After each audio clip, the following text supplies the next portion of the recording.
Ministro Alexandre de Moraes, do Supremo Tribunal Federal, manda transferir 18 milhões e 300 mil reais do X e da Starlink para os cofres da União.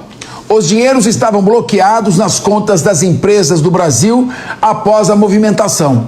O ministro determinou o desbloqueio das contas e dos ativos financeiros das companhias de Elon Musk no país. O bloqueio havia sido determinado por Moraes para garantir o pagamento de multas que haviam sido impostas ao X por descumprimento de decisões do Supremo Tribunal Federal. Apesar do pagamento, a rede social segue suspensa no Brasil. Muito bem. Renato Dorgan, é quando eu digo o seguinte, o crime organizado está crescendo no país. Em 1993, o PCC tinha apenas 8 presos no presídio de Taubaté que integravam um time de futebol. Se tornou uma organização mafiosa internacional de grande porte, lavando dinheiro. O tráfico de drogas cresce de maneira descontrolada. As organizações criminosas estão tomando um poder enorme aqui nesse país. Será que nós estamos deslocando um pouco o nosso foco? Já faz tempo isso, não estou comentando um caso ou outro, mas como há um deslocamento do foco aqui nesse país, nós estamos aqui discutindo o que a pessoa escreve no e-mail, no WhatsApp, numa plataforma, quando nós devemos estar centrados nessa investigação e combate ao crime organizado. O PCC não para de crescer, Renato Dorgan. Não, sem dúvida nenhuma, existe ali uma falta de foco para isso, né? Você vê ali o crime organizado parece que ele está infiltrado ali em vários setores da sociedade e a gente fica ali assustado muitas vezes em ver essa ação, né? Aí a decisão do Supremo Tribunal Federal ali é em relação à questão do Twitter, né? Do X, né? Que tinha sido bloqueado. Eu entendo também que existia a necessidade, eu sou daqueles que também, eu não sou a favor também dessas big techs aí fazerem o que elas quiserem ali e deixarem rolar solto. Claro, a opinião ela tem que ser livre, mas ali também a apologia desses crimes, muitas vezes esse mesmo crime organizado se usa dessas redes sociais para uma série de coisas também, até para propagar coisas ali, marcar eventos. Você vê ali no X, por exemplo, tem muita coisa ali na Baixada Fluminense que tem eles marcando ali duelos, né? O Comando Vermelho com não sei quem, então existe isso também. Mas eu acho que existe uma falta de prioridades, né? Sem dúvida nenhuma, uma coisa ficou o judiciário de uma maneira muito espetacular, tem muito espetáculo, muito juiz dando entrevista, ministro, a gente antigamente não sabia o nome dos caras, entendeu? Eu não acho, eu fico muito preocupado com esse negócio muito ministros antecipando o voto, falando da opinião deles sobre alguma coisa, é uma coisa até meio que estranha em vários momentos.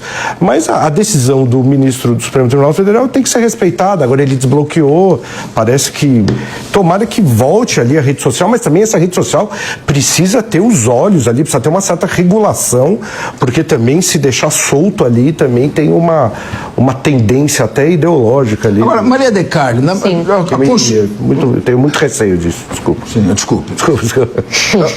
Maria de Carli, a Constituição Federal nossa Constituição proíbe a censura prévia. Muito bem. E o Leandro Ferreira colocou aqui no começo do programa, eu lembro quando a juventude do Partido Nazista, em 1933, iniciou o processo de queima de livros. Então, respeitar a cometer crime. Só que esse controle é posterior. Como você vê essa questão da regulação das redes sociais? A minha pergunta que eu faço, queria até gerar, não bastaria obrigar a pessoa a se identificar pelo seu CPF e proibir qualquer tipo de imagem, de mensagem ser veiculada de maneira anônima através de IPs? Então, é complicado, né? Porque a internet hoje em dia é terra de ninguém.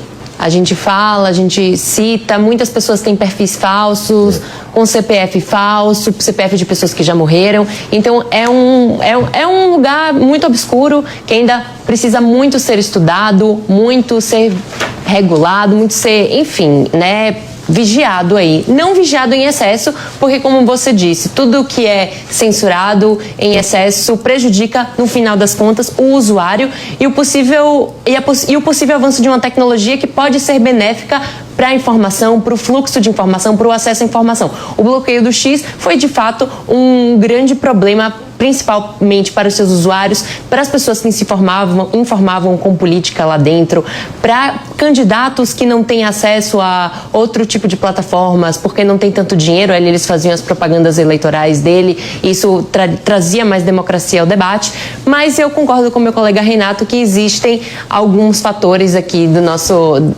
da questão das grandes big techs, né? Elas não podem deter, assim, esse poder imenso e deve haver uma lei que seja de fato justa, por isso que precisa ser muito bem estudado esse caso. Mas aí, Maria, desculpa te interromper, claro. Eu acho que não adianta a gente pegar todo esse poder que está hoje nas mãos da Big Tech e simplesmente transferir para o Estado. Eu prefiro que o poder fique nas mãos das Big Techs do que na mão do Estado, que está sujeito às nuances da política, que vai ser influenciado pelo governo de ocasião. Nós não vimos até hoje, nessa discussão toda a respeito de regulamentação das mídias sociais, nenhum ponto sendo tratado em âmbito estatal sobre a questão do anonimato nas redes, a questão da transparência do algoritmo. Só o que se discute na alta cúpula do poder é para quem que vai ficar essa imensa carga de poder, que é definir em âmbito virtual aquilo que pode e aquilo que não pode ser dito. Eu acho que, considerando a influência que as redes sociais têm hoje no nosso meio de vida, nos nossos padrões de consumo e também na nossa política, esse é um poder muito grande para ficar nas mãos de qualquer um. Não foi sobre... E não é esse o cerne do debate que está acontecendo. O que nós precisamos é preservar a maior carga de liberdade possível nas redes sociais.